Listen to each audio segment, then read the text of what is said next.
Last week, we talked about joint random variables and marginal distribution.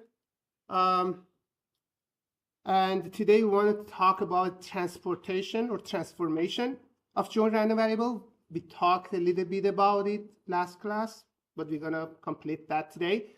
And we're going to talk about function of multiple random variables. And if you get a chance, go to sum of random variables is important for estimation that I said. Okay, so just a review of last class. We talked about multiple random variables.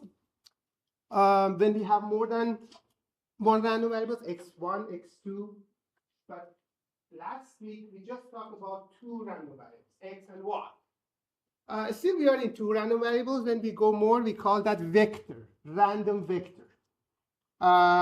So we're going to see that next week or end of this week. So this is a random vector. When it's two, we're going to study for two random variables, but when we go more, it still is possible. We can have many random variables. Like, for example, when you are modeling a trajectory of the robot, it can be many points, you know, it can be a random vectors, the vectors. Like, for example, 60 points, 100 points, 1,000 points of trajectory of one robot is all random variable. We call it random vectors. And because it's changing in time, it's also become random process. It's random vector, but it's add another dimension that is time, become random process that we're going to see end of the class, hopefully. Okay, so for joint random variables, when we have more than one random variable, we still have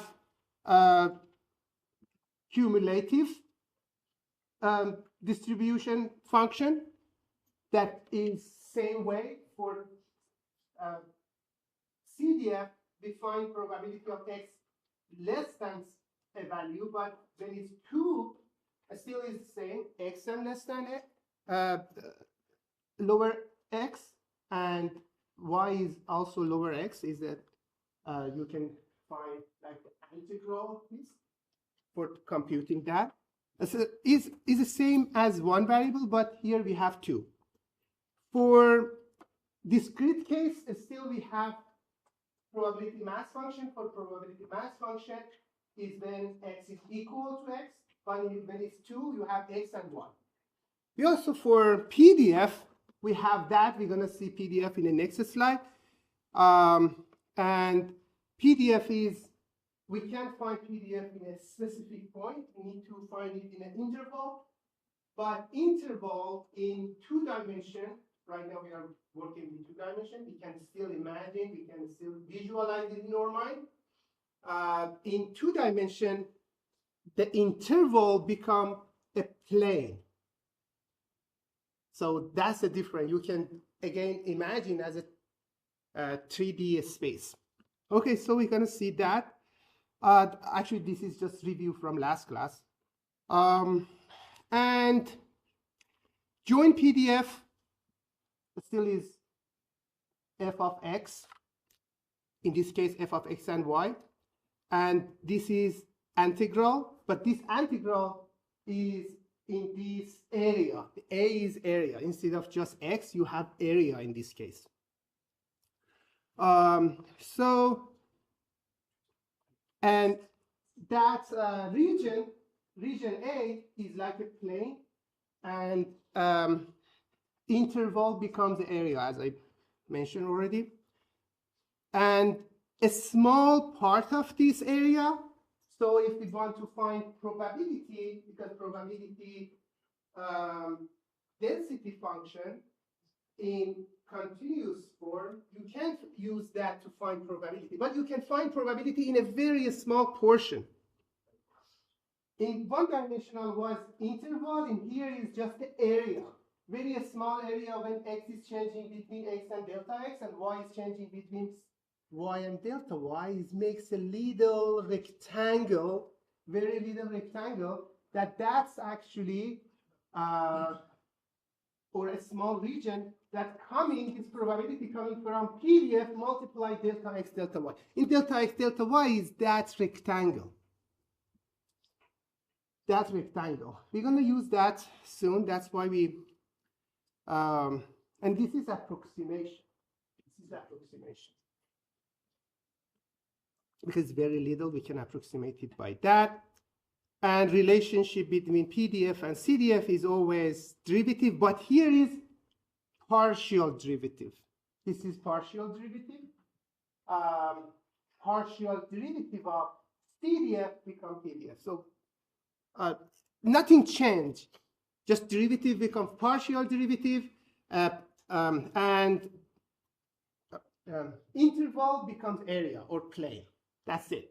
So moving from one dimension to two dimension can be done with this. Derivative become partial derivative, and interval becomes area. Okay, so but we're going to use that more. We also talked about marginal last class that I couldn't finish one example. We're going to finish that example as well. So in marginal, when we have more than one random variable, sometimes we are interested more in one of them. We want to see how, if we have PDF of x and y, how we can find PDF of x based on that. So we had one example of, if you remember, weather example. Then we have two random variables for weather. I think we had one example. I think in your midterm, second midterm, you also had something like that. I'm not gonna tell you because it's still, you have time. Yes, so anyway, the marginal probability or marginal PDF is a sum over all possibility of the other variable. So if we find in an integral way is like that. So marginal for x is integral of f of xy over d of y when y changing, and f of marginal PDF of y is the integral over x. So this is how we can find marginal. So we just need to add them up in a discrete form and integral in continuous form. So this was still from last class. Also, we had this example that we wanted to see how we can compute that. I was thinking that's wrong, but this is not wrong. I just should consider that. So, okay. So what we need to do, we need to get integral. Let I write this up before showing the result. So f of x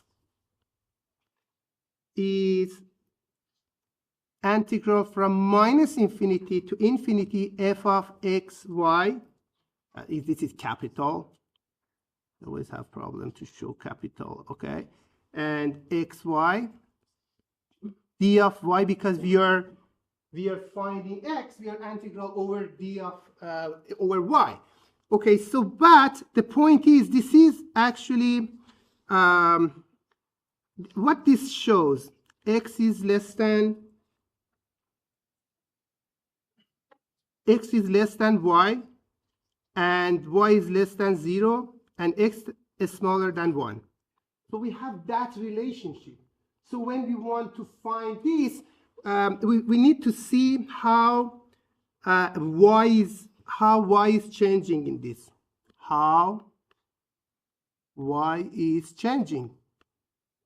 So y is changing between 0 and x. So this minus infinity to infinity becomes 0 to x. And f of x in this case is 2 d of y. So the result of this is going to be 2x. So this is coming from that.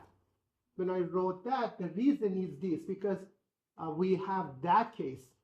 However, this wasn't complex. The second part was a little questionable. That's why I said, oh, it might be wrong, but it wasn't wrong. The reason is that exactly coming from here.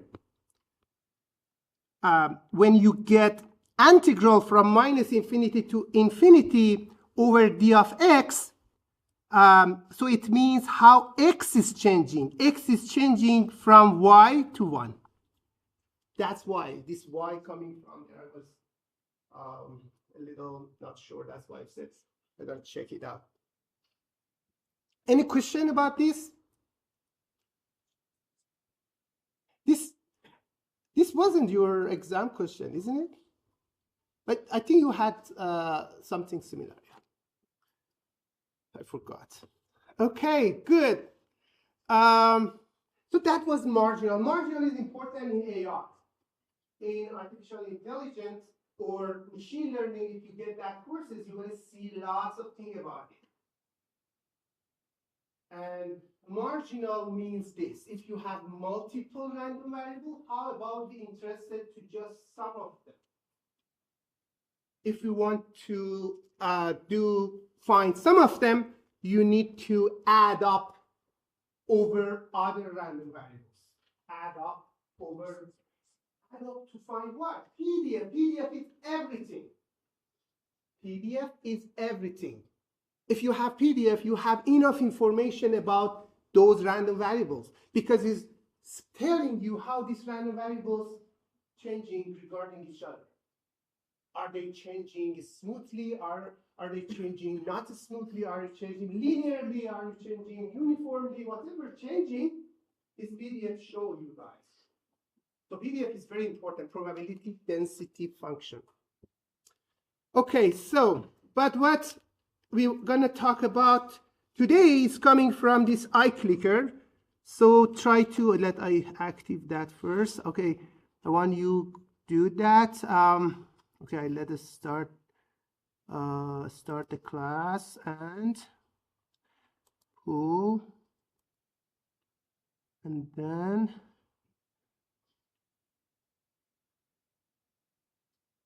do this. Okay, let's see. Okay, what I asked here, I said, okay, suppose a random variable x has PDF f of x, and we define a new random variable that is a transformation of, and g of x is a one-to-one differentiable function. However, we don't care about that part in this, but which one is correct? The probability change, probability remain the same, probability become uniform, probability double. Of course, it's not double. Okay, which one is correct? You already talked about the last class, of course. Okay, so let's see what is your answers. Oh my God. The answers is normal distribution. It's not supposed to be. It should be just one. Uniform. Okay. Are you responding? Some people respond E. We don't have E. Oh my God. Okay. I still try, but I'm gonna ask you. Any idea which one is correct? So we are transforming the random variable from one point to another point. What happened to probability? Huh? It should change. It should change. Who said it's not changing? Probability is not changing or changing? Who is saying it's changing? Who says changing? This area? Who is saying it's not changing? Not changing. Who else not changing? Good. Not changing here. What about rest? You're resting, it get double or something? Okay, last class I already explained this is part of your exam too. I think it was, not maybe not. Anyway, what we are dealing with when we are transferring, are we changing the outcome? The outcome is the same. We just represent that differently, you know? Represent the outcome in a different way.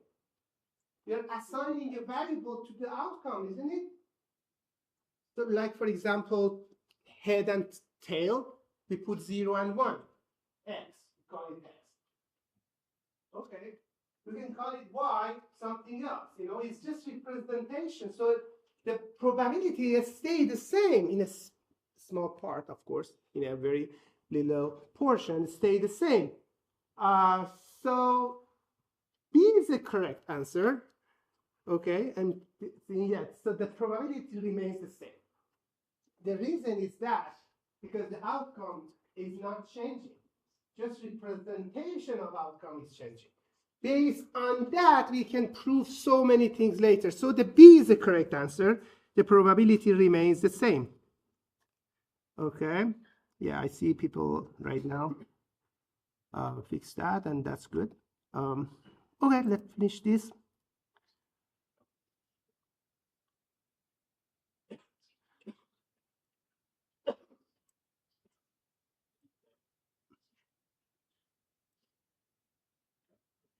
Okay, so the B is the correct answer. Okay, so let's right now talk about that more. So we have a random variable x, PDF of that is f of x, and we are kind of have a function g that we want to transform this x to y using this function. Like if this is a linear transformation, they're gonna stay almost in the same plane, like this is x. We are transferring that to another point called y. When it's linear, it means it's changing linearly. When it's not linear, it might be different way to transfer. This is transfer using G. Transformation. This is called transformation. So you just represent the outcome or that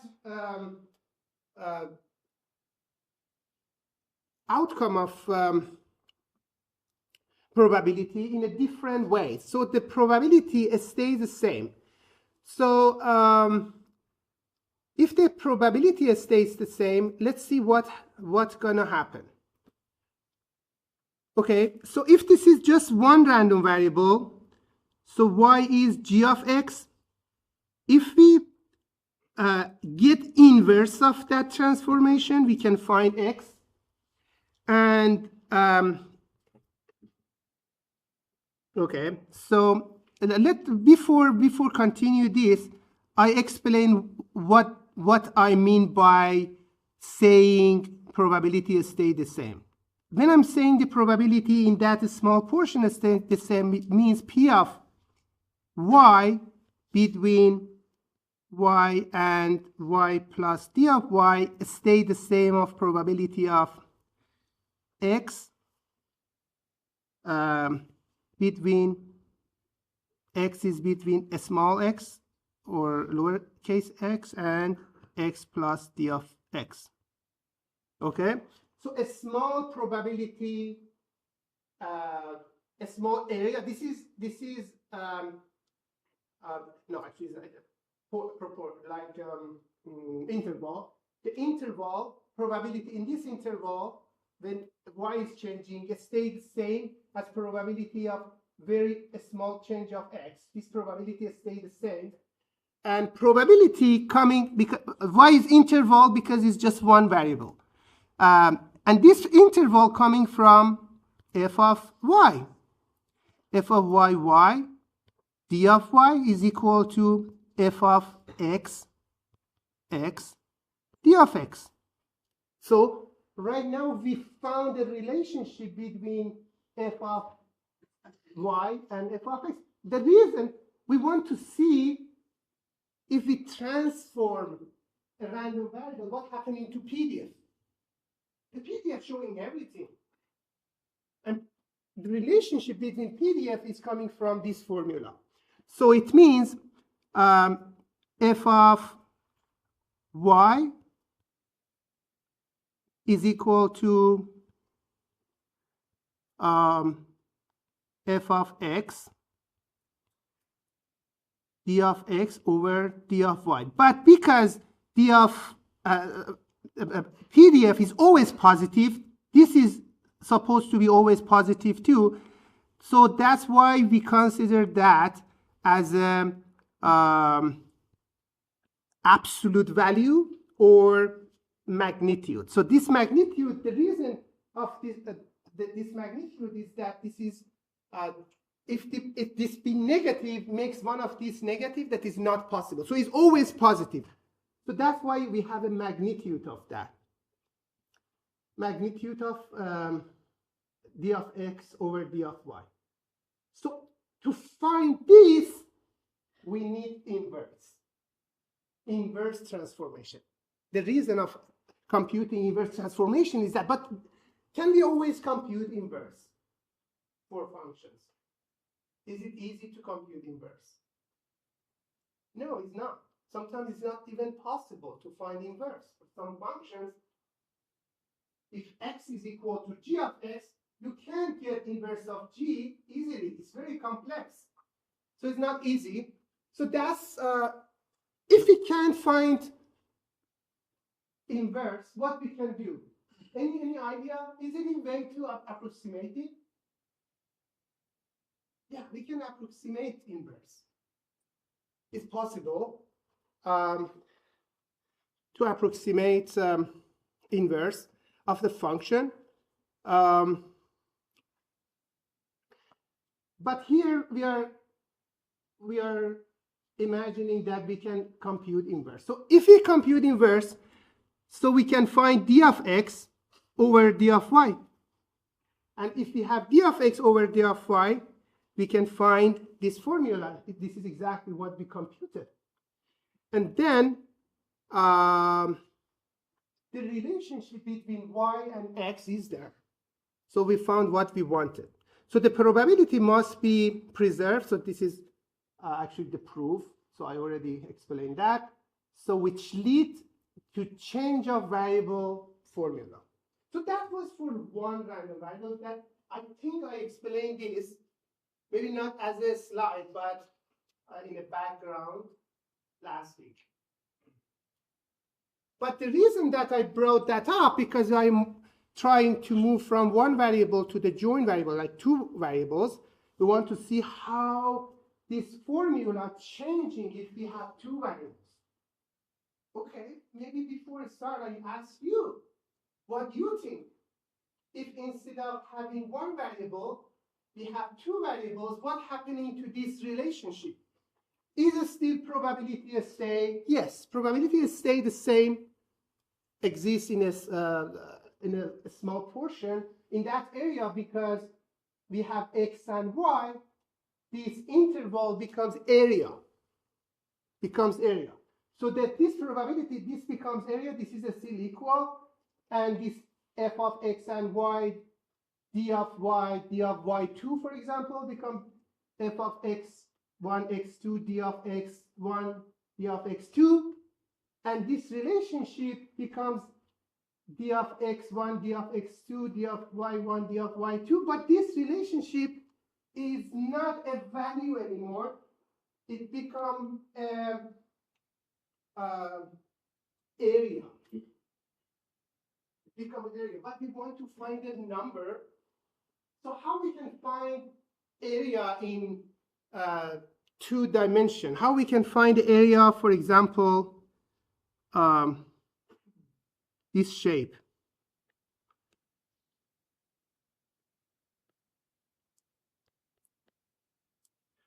If we have, for example, these numbers, if we show that in a matrix like A, B, C, D, so this is the area of A, for example. You know determinant, yeah? Determinant.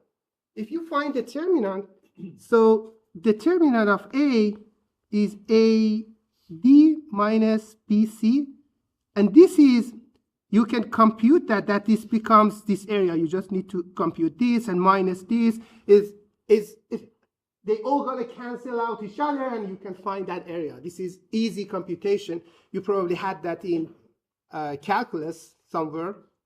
So the determinant showing the area. So instead of having this actually absolute value, we have determinant. Because absolute value is going to give you a value, and determinant is going to give you that value too. And this determinant showing how this shape is changing. For example, the shape was a square, becomes like this shape. Okay, we're going to see that. So this was just preparing your mind to see what we're going to see next slide. It's not complex, of course. So, okay, transformation of multiple random variable. We have x and y. We are trying to transfer it to y1, y2. Oh, we have x1 and x2. We are transferring that to y1, y2 using a function called g. Okay? So we want to see what's happening to probability density function. Okay? So what we need to do, change of variables, of course. If we change variables, so I directly wrote the formula, but I will explain that soon. So what's happening to PDF, similar to one variable, instead of having here d of x, d of y, we have determinant, and instead of having d of x over d of y, we have Jacobian. So derivative becomes Jacobian. However, because it's d of x over d of y, is like inverse of d of y over x, that way we have inverse of Jacobian. Okay, what is Jacobian? Jacobian is this. Jacobian is showing how x1 and x2 regarding to each other changing in a matrix form. We have two variables, x and y. We need to see how each one changing regarding the others. It's not just one. It's not normal derivative, it's a Jacobian. So when we are moving from one dimension to two dimension, two things changing. Derivative becomes Jacobian, and magnitude becomes determinant. The magnitude is just a number. Determinant is also a number, but is an area. Okay, so it's changing. So let's see how we can use that in examples. Oh, this is proof. This is proof of that. As you can see, the area stay the same. So the probability in that little area stays the same. Same way, same method.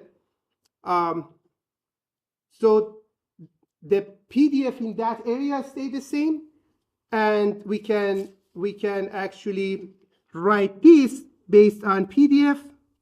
So this is PDF.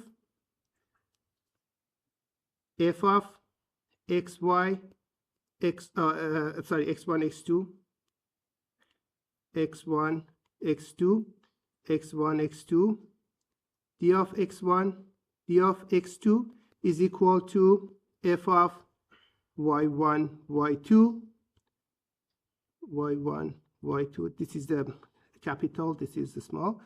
D of y1 d of y2.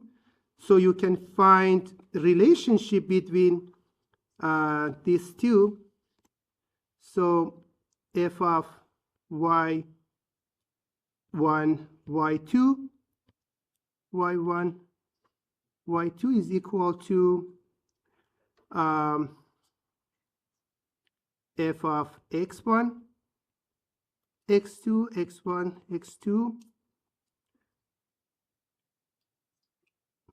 Okay, so d of x1 d of x2 d of y1 d of y2, and this can be computed using this determinant. So d of y1 d of y2 is a determinant of actually J, and when you find d of y over d of x over d of y, this becomes determinant of J inverse. So that J inverse coming from that. Well, that's a proof of that, but that's not important. But that formula is important. That formula is important because we're going to see that a lot in applications, especially when you're working with radar. In radar transformation, when you have radar and you want to show the output in a Cartesian space, you're always moving from like very complex rho and theta to x and y, and this relationship is completely not linear. It's non-linear transformation, so you need to use that derivatives to find this relationship. You can see that in example. Okay, let I clean this up and show that the reason of the area coming from this formula. As you can see here, this area can be computed using the determinant. Okay, so determinant of this area, if we consider this area as a matrix, if we have a matrix for this area, this A, B, C, D. So determinant of A is that area, A, B minus B, C. We can prove that as you go and eliminate, shapes from each other. So this is gonna get out. Okay, so any question about that to go to see one example? Okay, so the big idea is to just transfer one random variable to another random variable, but here we have two. Then we have two things changing. First, instead of having one,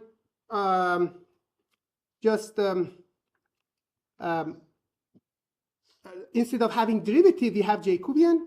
Also, instead of having, what was the other one? Oh, instead of having magnitude, we have this determinant. We have determinant. Instead of having absolute value, we have determinant, because absolute value is supposed to show the value of that. But here you have two-dimensional. The value is not existing. The area exists. You need to find this area. Okay, so that's it. Let's see that in an example. The example that I mentioned is very important, is a radar tracking. When you are dealing with radar, radar is working in another space. It's not Cartesian, it's polar space. In polar space, this is radar. Radar sends signals around itself.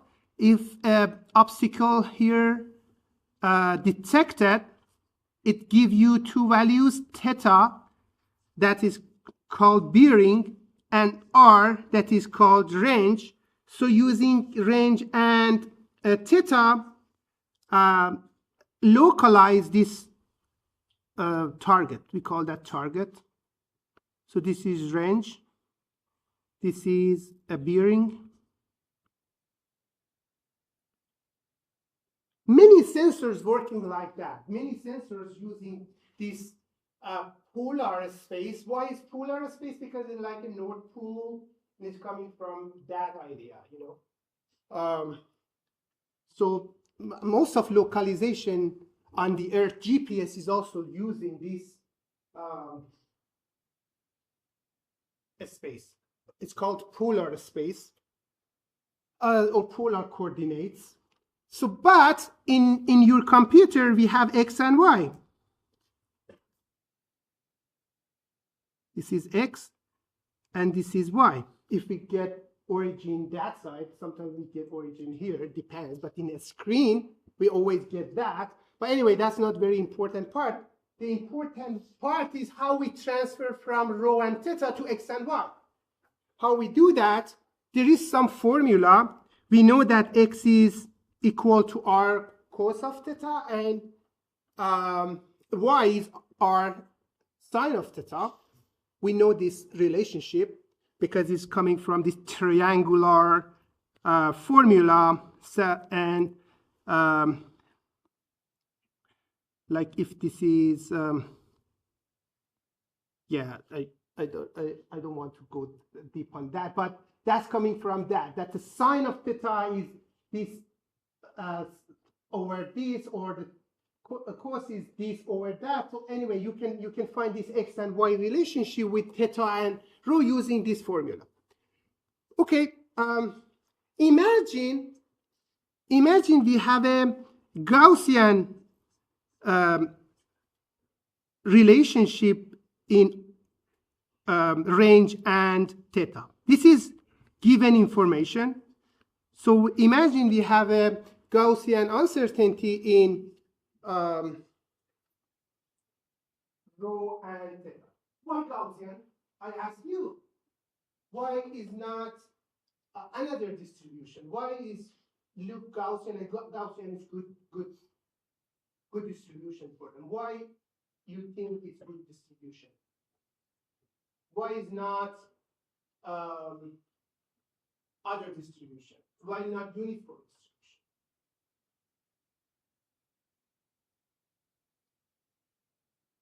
So that's the radar finding the position, localized target. Why this noise is Gaussian or similar to Gaussian? Yes.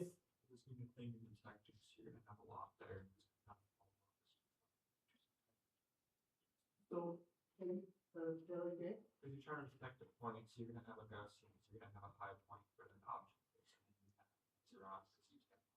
Yes, that makes sense. Yes, it means if it's closer to the reality, it has a more chance when you go more far. That's right. But another reason is that in Gaussian distribution, we said every time there is so many reasons for something and they add up together and we don't know them, we consider that Gaussian. That total theorem, do you remember that? When we add, lots of reasons exist for that to what we detect that. But you are completely right. When we are getting to the reality, the possibility going higher and getting more far from reality is going lower and lower. That's also correct. So the best distribution, most of them for noise, that most of them don't know their reason, is Gauss. Most of them for noise, like sensor noise, those kind of noise, that so many reasons can be behind them, and add of those conditions makes that noise, and we can't find them. We just consider that Gaussian because of not total theorem. What was the name of that theorem? Yeah, you know that theorem. When multiple random values add up together, the overall make it Gaussian, like putting lots of rocks on top of each other, finally become a bell shape. Even though those rocks are different shapes, different distribution, in overall, the shape is bell shape, is a Gaussian. Gaussian is very well known and easy to compute. Most of the time, the output becomes so rounded and nice in a very good form solution. You can find very good form solution for Gaussian. So Gaussian assumption is always help. So here is we consider that Gaussian. Okay, let's go more. Now we need to find Jacobian. Okay, I just wrote the result here that Jacobian is this. But if you want to compute that, let I clean this. I don't want to write them up, but I have the formula here. That's the formula for Jacobian. So as you can see here, R and theta changing, and here X and Y. So derivative of X over R, or partial derivative of X over r, and partial derivative of x over theta, and partial derivative of y over r and y over theta. So you can find this Jacobian. If you find that, like for example, you want to find this. X over r is coming from here. Derivative of x over r is cos of theta. So as you can see, is cos of theta coming from there. The derivative of partial derivative of x over theta, cos of theta becomes minus sine of theta. So this is coming from there and so forth. So just derivative, partial derivative. And when we get determinant, we multiply cos of theta, and cos of theta become cos of theta square and sine square, and we know cos of theta square plus sine of a square is always 1, and the overall is r. So the r coming from there, this r coming from this computation. Any question to how we compute this r and Jacobian? It's not that complex. You just need to know derivative of cosine and sine, and just put it in this formula. Okay, so we have that. So we can find relationship between x and y regarding to rho and theta with this relationship. We computed J, and we just can put R here. That's it. This was the result. We wanted to see how PDF changing when we are transferring polar to X. PDF changing like that. It's just changing by this R. So this R is just a row, or range is just range. That's good. That's very good transformation.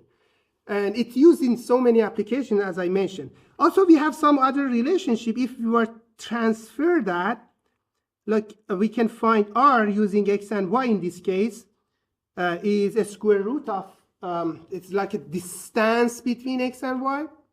And if you get R tangent of Y over X, you can find theta. This is just inverse of those.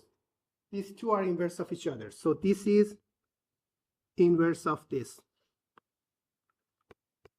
Inverse. Okay, so that's just the math. And okay, that's done. Let's see. Yeah, okay. So we have some time to start in something new. Before starting that something new, I want to see how much you know about that with this iClicker. This time, instead of transferring a random variable with the G, we can combine two random variables to make a new random variable. Okay, so I ask you this question. Let I go and open this again. This pool, start that, and pool, start pool. I want to see how you think about this. I'm gonna explain it more. Just need to define that. Okay. So right now, I'm gonna explain it a little bit, and you try to guess or imagine what is the answer. So we have X and Y, two random variables, and we have a new random variable W. W is another random variable, is G of X and Y. So what's happening, what this transformation represents? So it's kind of transportation. We are making a new random variable that is combination or combine of X and Y using G. G can be, for example, add, subtract, mean, a square, whatever, like X is, or division, whatever. G can be all of these things. We want to see how this W represent, how this transformation represent. The answers W is no longer a random variable, what you think? It's not correct, because if you have two random variables x and y, any change of these two is still random variable. That's not correct. W is a deterministic constant. Deterministic constant means is not random anymore. It's deterministic. So these two actually just negate of each other, kind of. Actually, they're same. No longer random variable means is a discrete constant or a discrete variable. Okay, so both of them wrong, of course. What about C? C is the longest one. W is a new random variable, correct. And distribution depends on joint distribution. That looks maybe. The distribution of W is always the same as distribution of X plus Y. Oh, okay. So which one you think is correct? Let's see your responses. So most of you guys answer C. And yeah, that looks correct. Yeah, C is correct. That's right. So it's not always add. Of course, W is random variable, but the distribution of that is the joint distribution of X and Y, not adding X and Y. So yes, the C is the correct answer. Yeah, most of you guys did good. Okay, so I just want to see, I wanted to see how you think about this when you are using a function for combining two random variables. This is combining two random variables. This is not transforming. This is combining. Okay, so let's turn that off. Okay, good. So the C is the correct answer. Most of the time when you have multiple choice question, the question that is longest is the correct answer. If you don't know the answer, just choose the correct answer. When it doesn't have a, negative part. Okay, good. Yeah, that's the point of that question, because we want to start about function of random variables. When we are combining multiple random variables using a function, still we use the g of x, but this g of x is not the same as transformation, is combining x and y. Like what? Like adding x and y. Like maxing x and y. Like dividing. Like x power of y. Something like that. And any combination of x and y.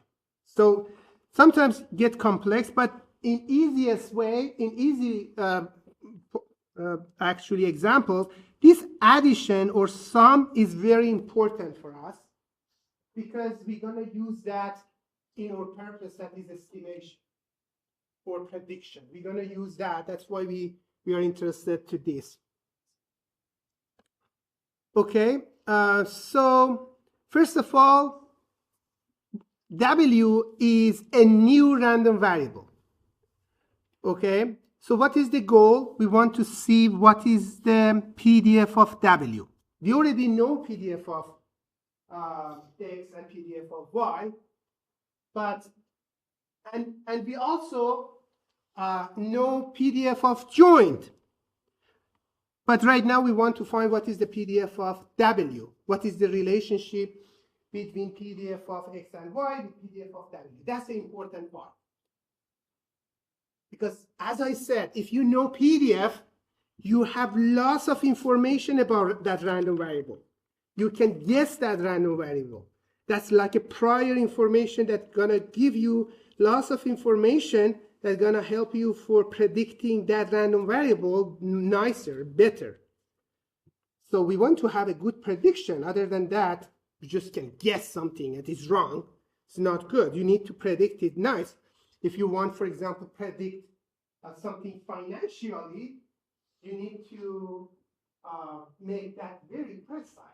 And the stuff that you are trying to teach you in this class is going to help you for those cases. If you want to just choose randomly, go gambling, that's like gambling. But imagine if you know this class and they go gambling, it still is helping you. It's helping you. Just can compute some, formula and like statistic things and predict or gamble better. That's gonna help you. Most of the stuff in this class coming from gambling too. They wanted to see how we can do a prediction better, how we can do that in a way that is more close to the reality. Okay, so let's see. So how we can find the way? Any idea? So what we have, what we want. We have join PDF, f of x1, and we want to see what is PDF of W. In fact, we want to find f of W. F of W, W. What is this? What we know. The things that we know is the area, the integral of f of xy, d of x, d of y is always 1. From minus infinity to infinity is always 1. Same thing we have with w. Integral of f of w, w, d of w is also 1. Okay, so this is good. We know that. Another thing that we know is that CDF. What about we can play with CDF? Because we know if we get CDF is also playing the same role. What is CDF means? CDF of W means probability of W is smaller than like lowercase w. So, and that's coming from minus infinity to W. Okay? Instead of here, it was from minus infinity to infinity, minus infinity to infinity, but this becomes minus infinity to W, f of W, W, d of W. Okay, so we know that. What else we can find? Another things that we can say is that okay, we just can put instead of because W is g of x and y, we just can put that instead of W. Let's clean this up because it's going to be covered. So we instead of W, we can put g of x and y, still the same. Okay. And now we can write the formula in this case. F of W is equal, however, here is double integral. I forgot to, because it's x and y, you have double integral. D of x, d of y is not 1. Fix that. But here is still 1. But if we write that using g of x and g of y instead of w, still we can have double integral. But instead of w, we put g of xy in less or equal to w. Okay? F of x, y, xy, d of x, d of y. Okay. So actually I have it here that yeah, I have a cleaner version, but so it means we can find CDF based on this, and And what is the relationship between CDF and PDF? Yes, you just get derivative of CDF and find PDF. So if we have CDF, we just can get derivative of that and find PDF. We wanted to find PDF, isn't it? That was our goal. So finding CDF is easier based on this relationship. And so the algorithm is like that. First we find CDF and then get derivative of CDF. We can find CDF. Let's see an example. Let I clean this up. I have a better cleaner version, and then get derivative. Here is just derivative because we just have W here. Because after getting integral, x and y gonna get disappeared, and just one W gonna stay in this. Let's see in one example. Okay, imagine we have a joint PDF given like that, x and y. This is what if you draw that, it's going to be this shape.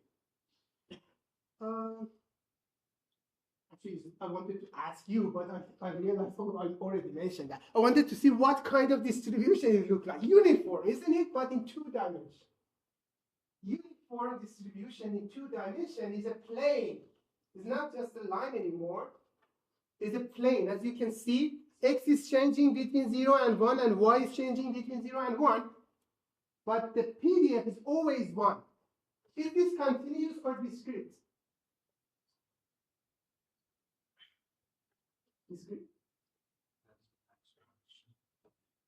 Continuous? Continuous? Any other? Is it discrete or continuous?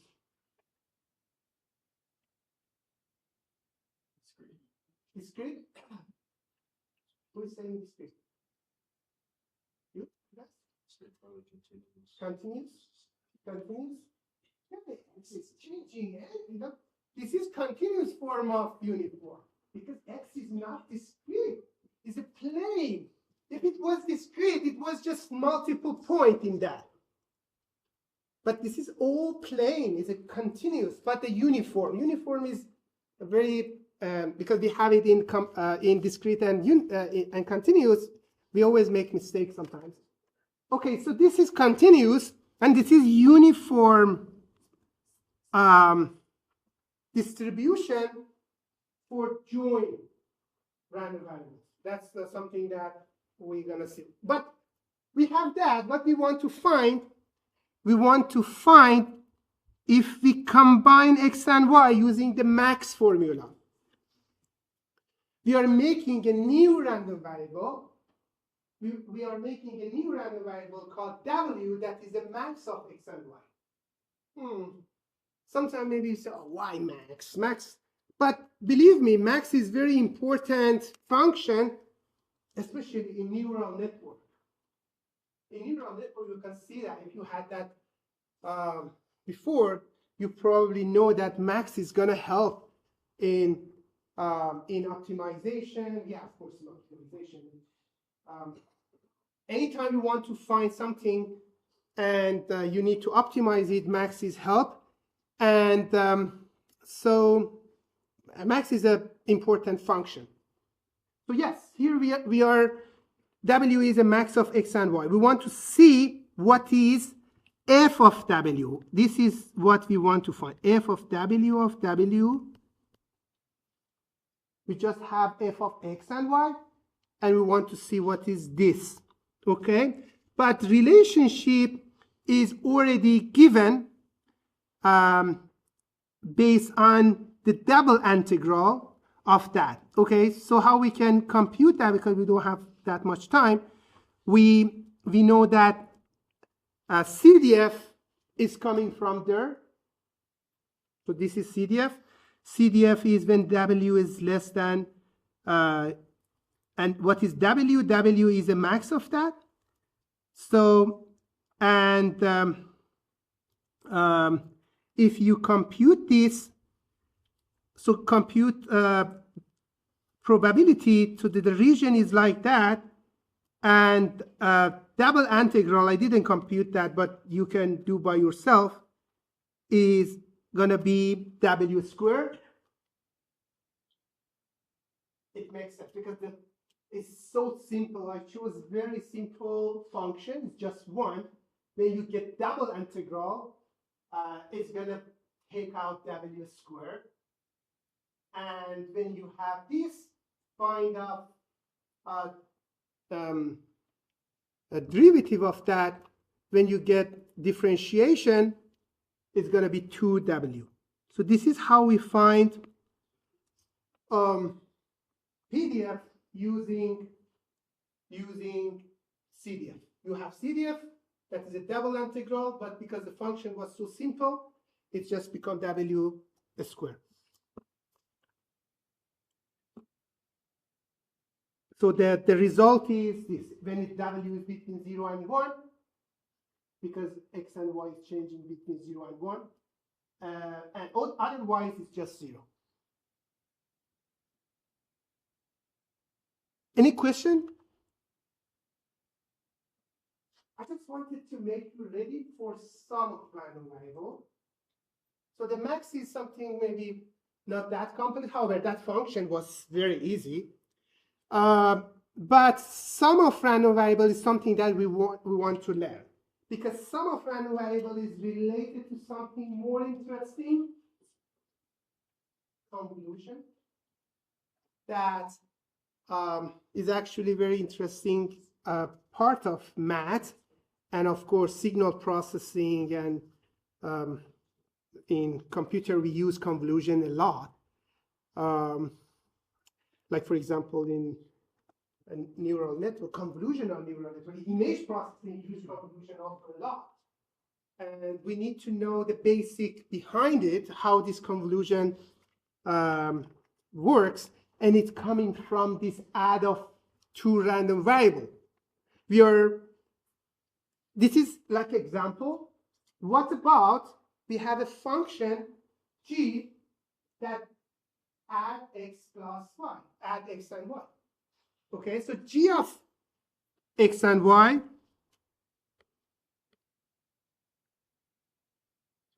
is x plus y. This is, we call that z.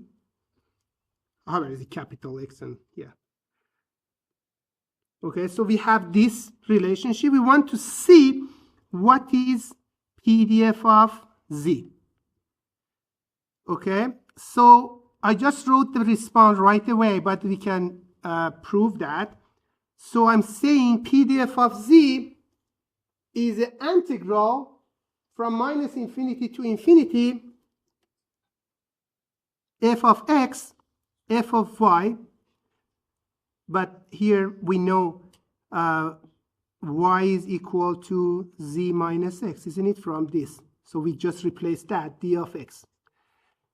I'm going to tell you that this is also can be written like that, -infinity to infinity. Actually, I don't want to make mistakes, so I check it out. Yeah. F of, actually, yeah, I don't have it, but I can write like that. F of x, instead of x, we put z minus y, f of y, y, d of y. These two are equal. But why? Why we have that? Why this is coming from? Where this is coming from? This is coming from, and this is convolution, isn't it? This is convolution. It's showing how these two overlapping each other and then get integral of that. You know, how, like sliding this function in the other function. Because convolution is like that. You are sliding one PDF over the other and then get integral. Okay, so this is convolution, but let's see how we can prove that, or at least verify that a little bit. So we know that f of z is equal to minus infinity to infinity f of x, y, x, and y. But instead of y, I can say z minus x, d of x. Okay?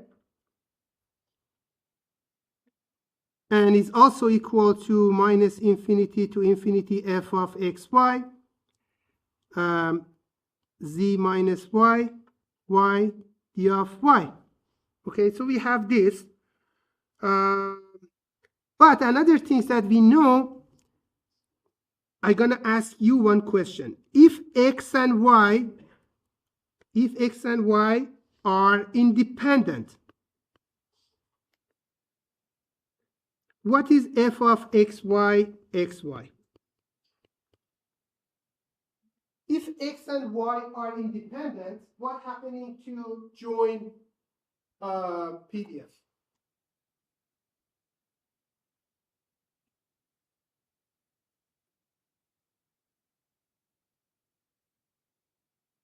We didn't talk about this, no? But it's guessable. You know, when a PDF, when we are considering joint random variables, when they are independent, the PDF of the joint is multiplication of PDF of each individually. So this is going to be equal to f of x multiply f of y. If there is independency exists. When it's independent, it's like that. And here also we are considering independency. Look at that. I forgot to highlight that. And when you get that independency, this formula can break down to that, like similar to independency. So that formula coming from independency formula, so we can break that down. Okay, I'm just gonna clean this up and show you the result. And for the example, we can do last class. So intuition is like that.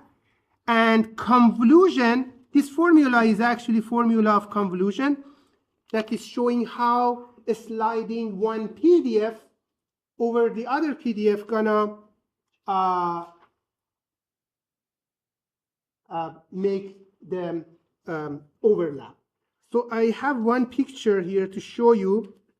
In Gaussian case, when you have two random variables that both are Gaussian, when you are adding them together, Gaussian are amazing. The mean gets and the variance also adding together. In this two picture, you can see this blue and green are f of x and f of y, and z is this yellow. Oh, sorry. Yellow is f of x and green f of y, and this convolution of these two is this blue one. The blue one is the convolution. Okay, we're going to talk about that more next class. Any question? Okay, have a good day then. See you Thursday.